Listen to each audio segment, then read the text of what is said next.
Contract for works, labor. Pre- and post 46th Constitutional Amendment. 1. Meaning of works, labor contract. A works or labor contract is a contract where the main object is execution of work or provision of labor, and materials are used only incidentally. Small diamond example. Construction of a building. Fabrication and installation of machinery. Printing contracts. Repair contracts. The legal controversy has always been, right finger does use of materials in such contracts amount to a sale of goods. 2. Position before the 46th Constitutional Amendment, pre-1982. Legal position. A works contract was not a contract of sale. States could not levy sales tax on materials used in works contracts. Leading case law. State of Madras v. Gannon Dinkley and Company, 1959. 379 Seychelles rupees. Held. A works contract is one indivisible contract for work and labor. There is no separate contract of sale of goods.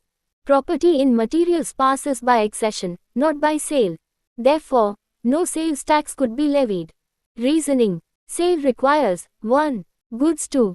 Price 3. Transfer of property in goods as goods. In a works contract, all materials lose their identity once used. No agreement to sell goods as chattels. Legal consequence, pre-46th Amendment. Aspect. Position. Nature of contract. Indivisible. Sale of goods. Cross mark no. Sales tax on materials cross mark not allowed. Aspect. Position. Governing principle labor dominates. 3. Problems with pre-46th position. Large revenue loss to states. Artificial distinction between sale contracts and works contracts led to tax avoidance by structuring transactions as works contracts. 4. 46th Constitutional Amendment, 1982. What changed? Article 366, 29A was inserted. Certain transactions were deemed to be sales of goods. Article 366, 29A, B, works contracts.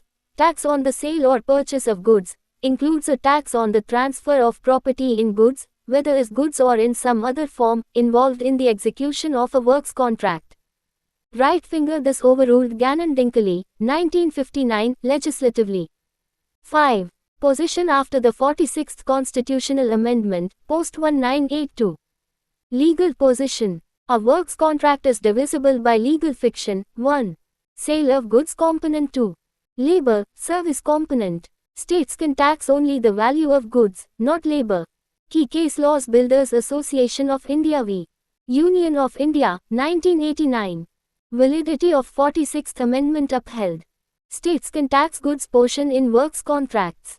Gannon Dinkley 1993, 1 S. C. C. 364, second Gannon Dinkley case. Laid down guidelines for valuation. Only value of goods involved can be taxed. Labor and service charges must be excluded. Post-amendment legal consequence. Aspect. Position. Nature of contract deemed divisible. Sale of goods. Checkmark yes, to extent of goods. Aspect. Position. Sales tax. On goods component only. Labor, service not taxable as sale. 6. Previous post-46th Amendment, comparison table. Basis pre-46th Amendment post-46th Amendment. Nature of works contract indivisible. Divisible by fiction. Sale of goods. No. Yes, deemed. Transfer of property by accession. Deemed sale. Tax on materials. Not allowed. Allowed. Key case Gannon Dinkley, 1959, Builders Association, 1989. 7. Examples for easy understanding. Pre-46th Amendment.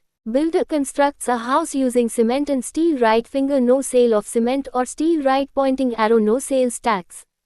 Post-46th Amendment. Same construction contract. Right finger cement and steel component equals deemed sale. Right finger labor portion equals not taxable as sale. 8. Relevance under GST, brief note. Under GST, works contract, a movable property, is treated as a supply of service. Still, the constitutional background remains important for interpretation. 9. Exam ready conclusion. Before the 46th Constitutional Amendment, a works contract was treated as an indivisible contract for labor and work, and no sales tax could be levied on materials used therein, as held in Gannon Dinkley, 1959. The 46th Amendment introduced Article 366, 29A, deeming the transfer of property in goods involved in the execution of works contracts as a sale, thereby enabling states to levy tax on the goods component while excluding labor and service charges. One-line answer for exams. Pre-46th Amendment, works contract was not a sale. Post-46th Amendment, goods portion in works contract is a deemed sale. If you want, I can also. Commissioner of Commercial Taxes v. Hindustan Aeronautics Limited. Air 1972 South Carolina 744. 1972, 1, S.C. C. 395. Facts of the case. Hindustan Aeronautics Limited, HAL, entered into contracts with the Government of India. Under the contracts, HAL was to O. manufacture and supply aircraft and spare parts. O. according to designs, drawings, and specifications supplied by the government. The state authorities sought to levy sales tax on the materials and parts supplied by HAL. HAL contended that the contracts were works, labor contracts, not contracts of sale. Legal issue right finger whether the contract between HAL and the government was a contract of sale of goods or a contract for work and labor. Relevant law. Sale of Goods Act, 1930 Sections 4 and 5. Principles laid down in Gannon Dinkley, 1959, pre-46th Amendment. Decision, held. The Supreme Court held. Checkmark the contracts were contracts of sale of goods, not merely works or labor contracts. Right finger therefore, sales tax was leviable. Reasoning of the court 1. Primary object test. O. The main object of the contract was the supply of finished aircraft, spare parts, not merely the performance of work. 2. Passing of property. O. Property in the goods passed to the government as goods. O. Materials did not merely get consumed in the process of work. 3. Use of specifications irrelevant. O. Even though the buyer supplied black small square designs, black small square specifications, O. This did not convert the contract into a works contract. 4. Skill and labor incidental. O. Skill and labor were incidental to the manufacture of goods. Ratio decidendi. Where the principal object of a contract is the transfer of property in goods for a price, the contract is one of sale, even if skill and labor are involved in producing the goods. Importance of the case. Clarified distinction between O. Contract of sale, O. Contract for work and labor. Applied the dominant intention, primary object test. Important pre-46th Amendment authority. Comparison with Gannon Dinkley, 1959. Point. Gannon Dinkley HAL case. Nature of contract works contract. Sale contract. Indivisibility. Yes. No. Main object. Construction work supply of goods. Sales tax. Not leviable. Leviable. Exam-oriented conclusion. In Commissioner of Commercial Taxes v. Hindustan Aeronautics Limited. AIR 1972 South Carolina 744, the Supreme Court held that contracts involving manufacture and supply of goods according to buyer's specifications can still be contracts of sale if the dominant intention is the transfer of property in goods. The involvement of skill and labor does not by itself convert a sale into a works contract. One-line rule for exams. Manufacture to specifications is still a sale if the dominant intention is to supply goods. If you want, I can also. Sentinel Rolling Shutters and Eng. Co. P. Limited v. Commissioner of Sales Tax. Air 1978 South Carolina 545. 1978, 4, S.C. C. 260. Facts of the case. Sentinel Rolling Shutters and Eng. Co. P. Limited manufactured and installed rolling shutters. The shutters were O. manufactured according to customer specifications. O. installed at the customer's premises. The sales tax authorities levied sales tax treating the transaction as a sale of goods. The company contended that the contract was a works, labor contract. Legal issue right finger whether the contract for supply and installation of rolling shutters is a contract of sale or a works contract. Relevant law. Sale of Goods Act, 1930. Pre-46th Constitutional Amendment Law. Tests developed in Gannon-Dinkley, 1959, and HAL, 1972. Decision, held. The Supreme Court held. Cross-mark the contract was a works contract, not a sale of goods. Right finger no sales tax was leviable, pre-46th Amendment. Reasoning of the court 1. Dominant intention test. The primary object was black small square to fabricate and install rolling shutters. Black small square not merely to sell shutters as chattels too. Shutters had no independent existence. Rolling shutters were black small square made specifically for a particular site. Black small square not marketable as standalone goods. 3. Passing of property. Property in materials passed only after installation. Transfer occurred by accession, not by sale. 4. Skill and labor predominant. Labor and workmanship were the essence of the contract.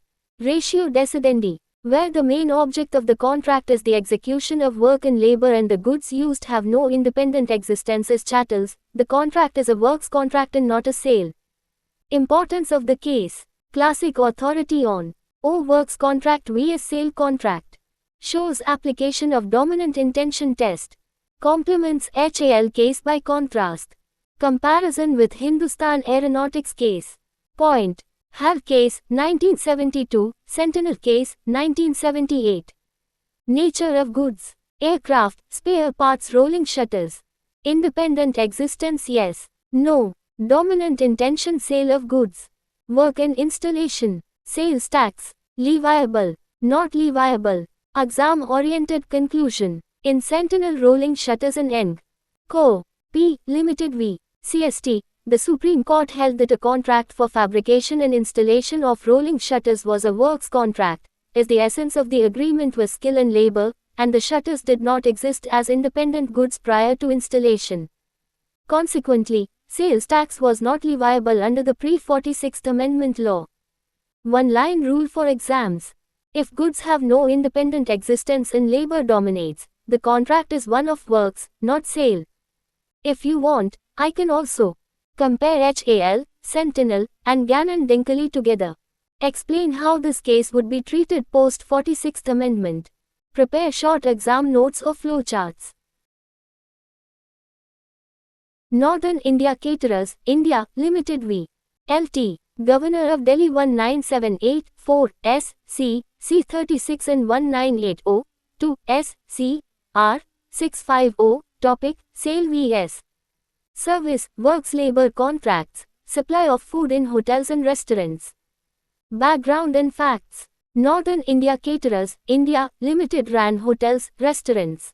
Customers were supplied meals, snacks and drinks while dining in the restaurant. The Delhi administration sought to levy sales tax on the value of food supplied.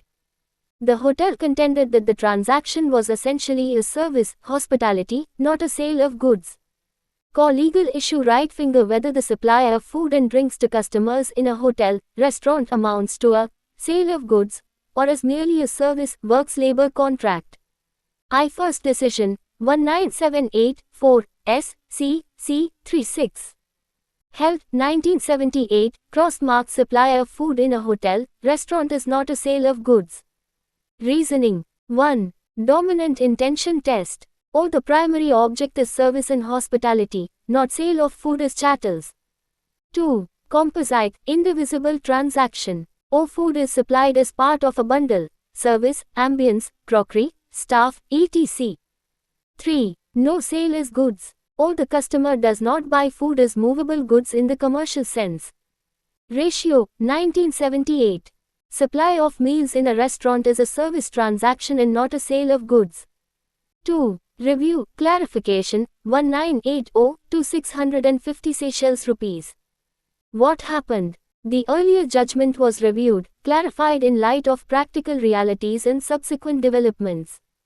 Held, 1980, checkmark supply of food in a restaurant does involve a sale of goods, to the extent of the food supplied, and is taxable. Reasoning 1. Transfer of property in food. Food prepared and served passes to the customer for a price. 2. Severable elements. Even if service is involved, the food component is separable. 3. Commercial reality. or customers pay a price for food, and ownership passes upon consumption.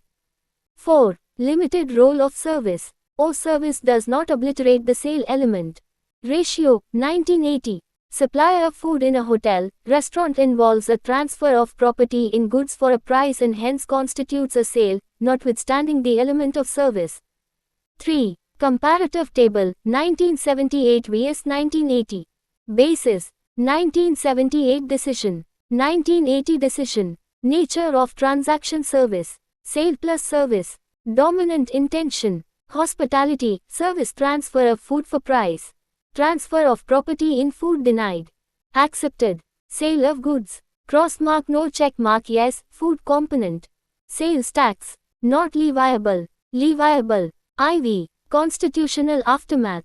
The controversy led to the 46th Constitutional Amendment, 1982. Article 366, 29A, F expressly deemed supply of food or drink is part of any service to be a sale of goods. This settled the law conclusively against the 1978 view. The importance of the case illustrates the shift from dominant intention to component-based taxation. Directly influenced Article 366, 29A. Foundational for later tax regimes, sales tax right pointing arrow VAT right pointing arrow GST. Exam ready conclusion. In Northern India caterers, the Supreme Court initially held, 1978, that supply of food in restaurants was a service and not a sale. On review, 1980, the court clarified that there is a transfer of property in food for a price, amounting to a sale of goods. The issue was finally put beyond doubt by Article 366, 29A, F, deeming such supplies as sales. One-line rule for exams. Even when food is supplied as part of service, the food component involves a sale of goods. If you want, I can. Compare this case with Sentinel rolling shutters and HAL. Link it specifically with pre- and post-46th Amendment. Explain how GST treats restaurant services today.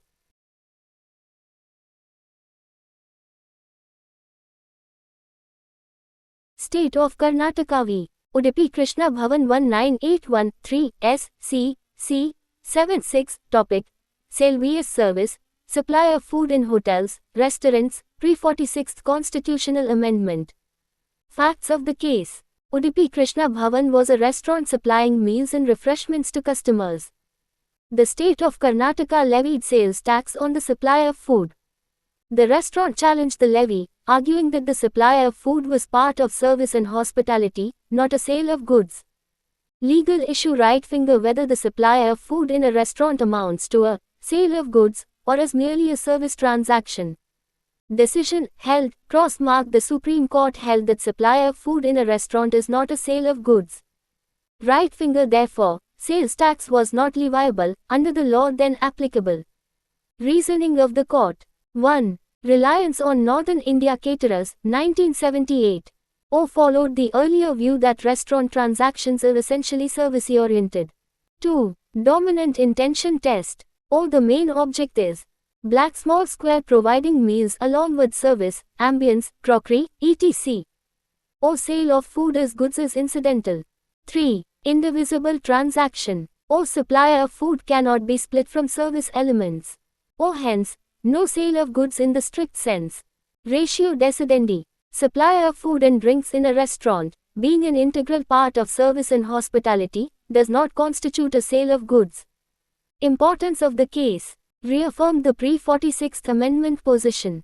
Continued application of the dominant intention theory. Extended Northern India caterers, 1978, reasoning. Subsequent legal development warning this position is no longer good law after. Northern India Caterers, Review, 1980, 46th Constitutional Amendment, 1982. Article 366, 29A, F, deemed sale of food supplied as part of service. Comparison with Northern India Caterers, 1980 Review. Aspect Udupi Krishna Bhavan, 1981, NIC Review, 1980. View taken. Service. Sale plus service. Taxability. Not taxable. Taxable. Legal status today overruled. Accepted. Exam ready conclusion. In state of Karnataka v. Udupi Krishna Bhavan, 1981. The Supreme Court held that supply of food in a restaurant was a service transaction and not a sale of goods, following the earlier decision in Northern India Caterers, 1978. However, this view was subsequently overridden by the 1980 review judgment and finally settled by the 46th Constitutional Amendment, deeming such supplies as sales. One-line rule for exams. Before the 46th Amendment, restaurant supply of food was treated as service, after it, as a deemed sale. If you want, I can make a comparison chart of all restaurant cases. Link this. Larsen & Toubro Limited v. State of Karnataka 2014-1 SC 708. Topic: Works Contract, Post 46th Constitutional Amendment. Overruling the indivisible contract theory. Facts of the case. Larsen & Toubro Limited, L&T, entered into construction contracts with landowners, developers. Under development agreements, L&T O constructed flats, buildings. O received consideration partly in money and partly in Biltuperia. The state of Karnataka levied VAT on the value of goods, cement, steel, etc., used in construction. L&T argued, O the contract was indivisible. O transfer of property occurred only after completion. O hence, no sale before completion. Legal issues 1. Whether works contracts remain indivisible after the 46th Constitutional Amendment. 2. Whether transfer of property in goods during construction attracts tax even before completion. Relevant law. Article 366, 29A, B, deemed sale in works contracts. 46th Constitutional Amendment, 1982. VAT Laws of Karnataka. Decision, held. The Supreme Court held. Checkmark works contracts are divisible after the 46th Amendment. Checkmark VAT is leviable on the value of goods used in construction. Cross-mark the indivisible contract theory no longer applies. Reasoning of the Court 1. Effect of the 46th Amendment. O introduced a legal fiction. Black small square works contract is split into two parts. Black small square sale of goods. Black small square labor, service 2. Transfer of property during execution. O property in goods, cement, steel, passes to the buyer as and when they are incorporated into the building. O tax does not wait for completion. 3. Overruling earlier views. O the principle of indivisible works contract from Gannon Dinkley, 1959, is no longer applicable. 4. Valuation principle. O tax is chargeable only on the goods component, not on labor or service. Ratio decidendi. After the 46th Constitutional Amendment, a works contract is divisible by legal fiction, and transfer of property in goods involved in its execution is a deemed sale taxable by the state. Importance of the case. Landmark ruling on post-46th Amendment law. Clarified taxation of O construction contracts. O development agreements. Provided certainty under VAT regime. Influential for GST interpretation. Comparison with Gannon Dinkley, 1959. Aspect. Gannon Dinkley, 1959. L&TV, Karnataka, 2014. Works contract indivisible. Divisible. Sale of goods number. Yes, deemed. Tax on materials not allowed. Allowed. Governing law pre-46th Amendment. Post-46th Amendment. Exam ready conclusion. In Larsen & Toubro Limited v. State of Karnataka, 2014, the Supreme Court held that after the 46th Constitutional Amendment, works contracts are deemed divisible, and states are empowered to levy tax on the value of goods transferred during execution of such contracts. The earlier doctrine of indivisible works contracts stands decisively rejected. One-line rule for exams. Post-46th Amendment, goods used in works contracts are deemed to be sold and are taxable during execution. If you want, I can prepare a complete timeline from Gannon Dinkley, 1959, to L&T, 2014. Compare pre-VAT, VAT, and GST treatment. Create 5-mark, 10-mark exam answers of Kona Elevators India Private Limited v. State of Tamil Nadu 2014-7 SC 1. Constitution Bench. Topic. Works Contract vs Sale. Post-46th Constitutional Amendment. Facts. Kona Elevators entered into contracts for O. Design, manufacture, supply, installation and commissioning of lifts, elevators. The state of Tamil Nadu levied VAT treating the transaction as a works contract. The assessee argued that it was a sale of lifts as goods, relying on earlier decisions. Legal issue right finger whether a contract for supply and installation of elevators is a sale of goods or a works contract after the 46th constitutional amendment. Earlier conflicting views. Kona Elevators, 2005, held it was a sale of goods. LNTV, Karnataka, 2014, emphasized divisibility of works contracts post 46th Amendment. Because of conflict, the matter was referred to a constitution bench. Decision, held, checkmark the contract for supply and installation of elevators as a works contract, not a simple sale of goods. Right finger VAT is leviable on the value of goods involved in the execution of the works contract. Reasoning of the court 1. Composite nature of the contract. Elevator contracts are composite, turnkey contracts involving O. Design, O. Manufacture, O. Transportation, O. Installation, O. Testing and commissioning. Right finger not merely delivery of goods. 2. No independent identity before installation. An elevator becomes functional only after installation.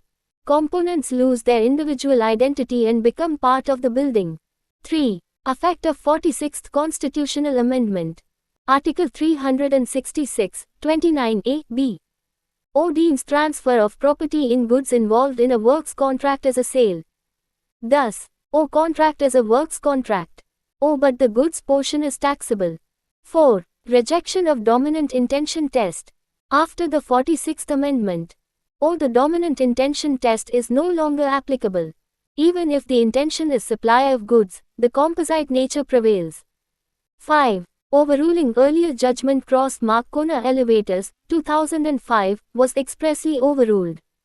Ratio decidendi. A contract for supply and installation of elevators is a composite works contract, and after the 46th Constitutional Amendment, the transfer of property in goods involved therein is a deemed sale taxable by the state.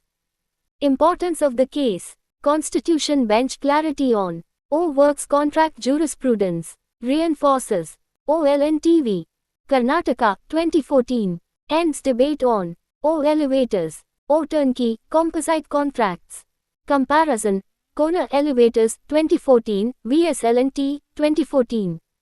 Aspect. LNTV. Karnataka. Kona Elevators. Nature of contract construction works elevator installation. Legal principle divisibility composite works contract. Dominant intention rejected. Rejected. Taxability goods portion taxable goods portion taxable. Exam ready conclusion. In Kona Elevators v. State of Tamil Nadu, 2014, the Constitution bench held that contracts for supply and installation of elevators are works contracts, not sales. Post 46th Constitutional Amendment, such contracts are deemed divisible, enabling states to levy tax on the value of goods transferred during execution. The earlier view treating elevator contracts as pure sales was expressly overruled. One-line rule for exams. Elevator supply cum installation contracts are works contracts, with taxable goods component under Article 366, 29A, B. If you want, I can prepare a single comparative chart of HAL, Sentinel, L&T, and Kona Elevators. Link this case with GST treatment of works contracts. Convert this into a 5-mark, 10-mark answer format. State of Karnataka and Oz, v. Pro Lab and Oz. Air 2015 South Carolina 1098, 2015, 1, S, C, C, 690, Topic, Sale vs Service, Diagnostic, Pathology Services, Post 46th Constitutional Amendment. Facts. Pro Lab and other diagnostic centers conducted O. Blood tests, urine tests, pathological and diagnostic examinations. In the process, they used O. Reagents, chemicals, slides, films, etc. The state of Karnataka sought to levy VAT, sales tax on the value of these consumables, treating it as a sale of goods. Diagnostic centers contended that, O. They were providing professional, medical services, not selling goods. Legal issue right finger whether diagnostic and pathology services involve a sale of goods, liable to sales tax, VAT because consumables are used in the process. Relevant law. Article 366, 29A, Deemed Sales. Sale of Goods Act, 1930. Principles from OLNTV. Karnataka, 2014. Kona Elevators, 2014. Decision, held, crossmark no sale of goods is involved. Right finger diagnostic and pathology services are pure services, and no VAT, sales tax can be levied on consumables used. Reasoning of the court 1. Dominant nature, service. The essential object is diagnosis, analysis, and reporting. Patients do not intend to buy reagents or chemicals. 2. No transfer of property in goods. Consumables are used up during testing, never transferred as goods to the patient. No identifiable goods passed to the customer. 3. Article 366, 29A, not applicable. Deemed sale applies to works contracts, food supply, hire purchase, etc. Diagnostic services do not fall under any clause of Article 366, 29A. 4. Distinction from works contracts. Unlike works contracts, there is no accretion or incorporation of goods into a deliverable product. Only an intangible report, result is delivered. Ratio decidendi. Use or consumption of materials in rendering a professional or diagnostic service does not amount to a sale of goods unless there is transfer of property in such goods to the customer. Importance of the case. Protects medical and diagnostic services from indirect taxation as sales. Clarifies limits of deemed sale doctrine. Important for medical profession, laboratories, service-dependent contracts. Comparison with works contract cases. Case. Nature. Sale of goods. LNTV. Karnataka, 2014, works contract. Checkmark deemed sale. Kona Elevators, 2014, works contract. Checkmark deemed sale. ProLab, 2015. Diagnostic service cross-mark no sale. Exam ready conclusion. In state of Karnataka v. ProLab, AIR 2015 South Carolina 1098, the Supreme Court held that diagnostic and pathology services are pure services. The mere use of consumables such as reagents and chemicals in the course of diagnosis does not result in a sale or deemed sale of goods, as there is no transfer of property in goods to the patient. One-line rule for exams. Consumption of materials in providing a professional service does not constitute a sale of goods. If you want, I can add this case to a master comparison table, HAL, Sentinel, L&T, Kona, ProLab. Explain its GST relevance, healthcare services exemption. Convert this into a 5-mark, 10-mark answer format.